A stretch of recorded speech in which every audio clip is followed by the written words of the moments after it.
आप डेटा देखिए, मैं आपको डेटा दिखाना चाहता हूँ। 2004-5 के अंदर देश में 35,000 मैट्रिक टन का हनी प्रोड्यूस होता था। आज देश 15 साल के अंदर 1,35,000 मैट्रिक टन का हनी प्रोड्यूस कर रहा है। ये हनी आया कहां से? आज देश में 19 लाख बी कीपर्स की कॉलोनियां हैं जो देश के अलग अलग, मेरे पास सारे डेटा है। ये हनी एकदम इतना उत्पादन हुआ कैसे? आप 3-4 चीजें देखिए। सबसे पहली बात कि बीटी कॉटन की वजह से जो पेस्टिसाइड स्प्रे होते थे उसमें सब्सटेंशियल रिडक्शन हुआ। उसकी वजह बी का जो एक्टिविटीज है, एक मिनट, आप हमें पता है ना सर, आप मेरे पास भी डेटा है ना, आप अपना पक्ष रखा, लेके चलता हूं फील्ड में, चलो ना, मैं तो फील्ड में रहता हूं सुबह शाम तक। नहीं, आप कहां पे रहते हैं? मेरा बठिंडा के अंदर, मेरा बठिंडा के, मेरे पास अभी 500 एकड़ बठिंडा, मानसा, फाजिल्का के अंदर एक्सपेरिमेंट लगे हुए फील्ड के अंदर कपास के, जहां बी कीपर्स अपने कपास रख रहे हैं। आज आप कहीं भी रोड पे चले जाइए, आपको बी कीपर मिलेगा वहां पे। उसका कारण क्या? अरे फोटो नहीं, मैं तो आपको एक स्लाइड मंगा दो जो कॉटन में बैठा हो। आप सुनिए, सारा बी कीपर मस्टर्ड में बैठा है, पूरे देश भर में मस्टर्ड क्रॉप ले रहा मस्टर्ड है। तो, अरे मस्टर्ड तो रबी क्रॉप है, हम तो खरीफ की बात कर रहे हैं। हम तो खरीफ की बात कर रहे हैं, आप तो रबी की बात कर रहे हैं। एक मिनट देखो, आज कंगन को आरसी क्या, पढ़े लिखे को फारसी क्या, कुछ बड़ी बात नहीं है। पोलन से हम टेस्ट करते हैं कि किस क्रॉप का हनी है। आप पोलन एनालिसिस करो ना, आप दिखाओ ना। हम मस्टर्ड का, यूकलिप्टस का, बरसीम का, नीम का, जामुन का, सहजन का, शीशम का, ये सारे पोलन एनालिसिस करके पता करते हैं कि किस क्रॉप का हनी है। बिल्कुल पोलन से होता है। पोलन का हनी पैदा ही नहीं हो रहा। पोलन कहां पे लगेंगे? पोलन कहां आता है? पोलन कहां पे आता है? फ्लावर पे आएगा ना। फ्लावर कहां पे आता है? पौधे पे आता है, पेड़ के ऊपर आएगा, जो पौधे पे आता है ना। तो अगर एक पौधे के ऊपर आज आपको 100 फ्लावर मस्टर्ड में मिल रहे हैं और कल आपको 200 फ्लावर मिलेंगे, तो वहां पे हनी ज्यादा आएगा कम आएगा? भाई साहब, वो तो अभी उसमें आप हर्बिसाइड्स यूज कर रहे हो, इतना सेंसिटिव जीव है। आप हर्बिसाइड की बात छोड़िए, आप मेरे सवाल का जवाब दीजिए। ये देखिए, आप मेरी बात सुनिए। अरे ये मैं क्या कह रहा हूँ, जब वो मधुमक्खी जाके उसके ऊपर मरी जाएगी, अरे तो कहां से मर जाएगी? अरे आप हर्बिसाइड का यूज मुझे लगता है कि हमें चर्चा को, देखिए आप दोनों बहुत सार्थक बातें कह रहे हैं, मुझे लगता है कि हमें चर्चा को थोड़ा सा सिलसिलेवार समझने की जरूरत है। हमारे बहुत नहीं, देखो जो सरसों की क्रॉप है ना, एक मिनट सर, सरसों की क्रॉप में कोई पेस्टिसाइड्स यूज नहीं किया जाता। सर्दी की क्रॉप है, कोई बीमारी नहीं आती है। जब कोई बीमारी नहीं आती है, आप उसमें हर्बिसाइड्स यूज क्यों कर रहे हो? अरे आप कौन यूज कर रहा है हर्बिसाइड? तो उसके अंदर तो है, देखिए, हाँ बोलिए। एक सवाल भी इस चर्चा में, कई दर्शक भी हमारे साथ जुड़े हैं, तो हमारे एक सीनियर साथी हैं, उनका भी एक सवाल है ओपी जी का, कि उस पर भी आप राय रखेंगे तो मुझे लगता है इस मुद्दे पर थोड़ी सी और क्लैरिटी आएगी कि क्या किसानों को अच्छा दाम देकर सरसों का उत्पादन नहीं बढ़ाया जा सकता जैसा पिछले 3 साल से हो रहा है? तो ये मैं आप ही से पूछूंगी, भागीरथ जी इसका क्या जवाब? मैं बिल्कुल मैं आपको जवाब देता हूँ। जो इन्होंने कहा ना कि सनफ्लावर है वो खत्म हो गया, इन्होंने जो बात कही है वो गलत कही है। सनफ्लावर खत्म होने का कारण ये है कि भारत सरकार ने जो एमएसपी दिया है राइस व्हीट के ऊपर, उसकी वजह से सनफ्लावर है अनरिम्यूनरेटिव क्रॉप होगी किसानों के लिए, इसलिए किसानों ने सनफ्लावर लगाना बंद कर दिया है।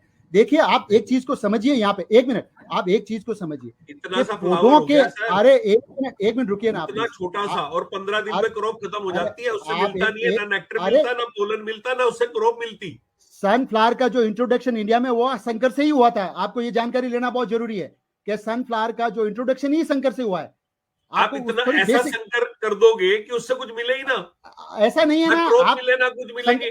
अच्छा देखो शंकर क्या होता है, बताइए क्या होता है? हाइब्रिड जो आप बना रहे हो, हाइब्रिड उसका क्या मतलब, उसका मतलब क्या है? नहीं, आप देखिए, आप एक मिनट, मैं बताता हूँ मतलब। जिससे मेरा एक सवाल है, जिससे मेरा एक सवाल 2007 के अंदर, एक मिनट मनोज जी एक सेकंड प्लीज, एक मेरा छोटा सा सवाल सुनिए, एक छोटा सा मेरा सवाल सुनिए। जीएम मस्टर्ड के आप पैरोकारी कर रहे हैं, अच्छी बात है, देश में बदलाव होने भी चाहिए। आपने कहा कि जीएम मस्टर्ड जो है वो देश में सरसों के उत्पादन को बढ़ावा देगा। जीएम मस्टर्ड के पैरोकार, जो सरकारी पैरोकार हैं, वो ये कहता है कि जीएम मस्टर्ड जिस भारतीय सरसों की किस्म वरुणा से बना है, ठीक है, उससे वो 28% अधिक उत्पादन देने में सक्षम है। इस फैक्ट को समझिए जरा, फिर हम लोग आगे बढ़ेंगे। ये बात कहे, वरुणा का जो 76 में वरुणा किस्म विकसित की गई थी, वरुणा का जो टोटल 1 हेक्टेयर में उत्पादन है वो 18 से 19 क्विंटल है। मौजूदा अगर हम उसका 30% भी आगे बढ़ाते हैं तो 25 से 26 के आसपास होगा। मौजूदा समय में पूसा की 00 जैसी किस्में भी हैं जो खुद 2425 प्रति क्विंटल हेक्टेयर उत्पादन देती है। तो फिर जीएम सरसों इस तर्क के साथ जीएम सरसों की पैरेखानी क्यों? ये एक बड़ा वाजिब सवाल है। बहुत, इसका जवाब सुनिए आप, और ये सब लोगों को समझने की बहुत जरूरी है। वरुणा किसने बनाई?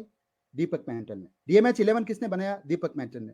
हाइब्रिड देश में कौन लेके आया? दीपक पेंटल लेके आया। आप देखिए एक ब्रीडर ने ये किया क्यों, आप थोड़ा समझने की कोशिश कीजिए। जो डीएमएच 11 है वो 2000 के अंदर बना। उस टाइम वरुणा नेशनल चेक था, उन्होंने जो बेस्ट वैरायटी था उस टाइम यूज किया। उन्होंने 2000 में बनाया, 2004-5 तक वो मटेरियल रेगुलेटरी सिस्टम में आ गया। भारत सरकार का रेगुलेटरी सिस्टम इतना स्लो है कि उस आदमी को नए मटेरियल को यूज करने की इजाजत नहीं दी। ये तो सरकारी प्रॉब्लम है। ये जो डीएमएच 11 है ना, ये हमारे लिए कितना ईल्ड देना मायने नहीं रखता। ये बताता है कि ये 28% हिट्रोसिस आपको लाने के लिए प्रूफ ऑफ कॉन्सेप्ट है। ये एक प्रूफ ऑफ कॉन्सेप्ट है कि अगर आप ये टेक्नोलॉजी यूज करोगे तो आपको 25 से 28% हिट्रोसिस मतलब हाइब्रिडाइजेशन ला सकते हो। अब अगर ये टेक्नोलॉजी डीएमएच 11 के साथ भारत सरकार ने जो बार्नेस बारिस्टर के 2 अलग अलग इवेंट है उनको भी रिलीज किया है। उन इवेंट को जो हमारे जो नया मटेरियल देश में आज अवेलेबल है उसमें आप यूज करने दीजिए, और आप 10 साल के अंदर देखिए देश के अंदर तकरीबन 25 से 30% का प्रोडक्शन उत्पादन बढ़ेगा। आप एक बात और सुनिए, देखो संकर बीज की बात देववर जी ने की। आप समझो एक पौधे के ऊपर पहले मस्टर्ड के अंदर 100 फ्लावर होते थे। 2005 के पहले की बात करता हूं, इसलिए हमारा हनी प्रोडक्शन ज्यादा नहीं होता था।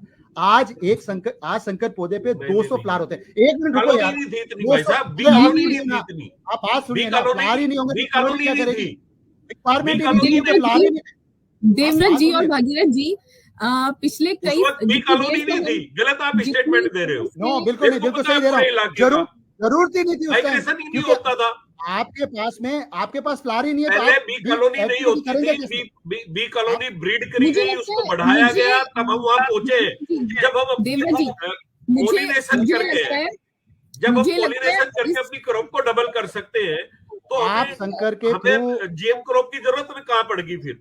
आज संकर के थ्रू देखिए, जब ज्यादा फ्लावर का कारपेट एरिया होगा फील्ड के अंदर, हायर फ्लावर डेंसिटी होगी, हायर पॉलन होगा, bee activity would definitely increase. This is a common sense, हमें किसी को बताने की जरूरत नहीं है।